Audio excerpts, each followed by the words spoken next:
plutôt pour nous une histoire qui se termine bien, puisque nous avons démarré au moment de la fleur au mois de juin avec pas mal d'angoisse. Sous un climat humide et froid, nous avons vu couler pas mal de fleurs, environ 20% de la production, ce qui nous a rappelé des mauvais souvenirs en 2013, puisqu'en 2013, dans les mêmes conditions, nous avions perdu 50% de la production de pétrus au moment de la floraison. Juillet n'a pas été non plus réconfortant puisque le climat a toujours été froid, humide, avec des niveaux de température qui étaient en dessous des normales saisonnières. Et on a attendu la mi-août pour avoir un petit peu de réconfort. Et à partir du 15-16 août, la trajectoire climatique a complètement changé.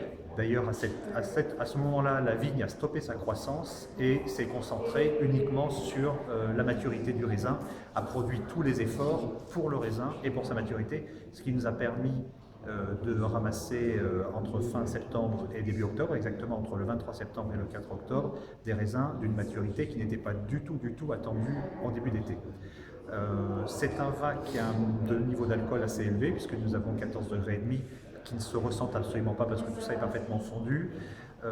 Nous avons fait des cuvaisons qui sont entre 2 semaines et 18 jours. Ça parce qu'il y a avant tout à Pétrus une recherche d'équilibre. Il n'y a jamais un besoin d'impressionner, de faire ressortir des éléments, d'extraire ou autre. Pour nous, ça représente davantage un danger qu'une opportunité, puisque l'extraction fait ressortir, et surtout dans un millésime comme 2014, on le sent très bien, l'extraction un peu trop poussée fait ressortir immédiatement des notions de verdeur, d'âcreté, des éléments que nous on essaye d'éviter au maximum. On avait identifié assez vite également au début de vinification des niveaux de tanin qui étaient assez présents, assez élevés, et une extraction un petit peu poussée aurait également fait ressortir des tanins trop ardus et peut-être trop agressifs, donc c'était également un autre piège que nous avons voulu éviter. La production était de 30 hectolitres à l'hectare, ce qui est quand même beaucoup plus confortable que les 20 et quelques hectolitres que nous avons pu ramasser en 2013. Et ça de ce point de vue, c'est quand même un point assez positif. Le vin est un vin qui est en recherche d'équilibre.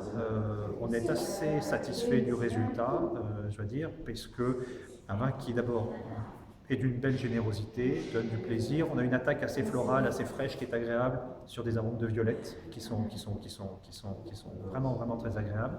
Ensuite, c'est un vin qui passe en milieu de bouche avec une bonne accroche, et c'est plutôt en fin de bouche qu'on commence à ressentir tous les éléments obtenus par une bonne maturité, à savoir des arômes qui vont un peu vers le réglisse, un petit peu vers des arômes un peu goudronnés également, qui sont pour nous typiquement le signe d'un millésime bien mûr. Il n'y a pas d'intensité d'un 2009, il n'y a évidemment pas le charme extrêmement sexy d'un 2012 au niveau de la texture, mais on a un vin quand même qui est très aromatiquement très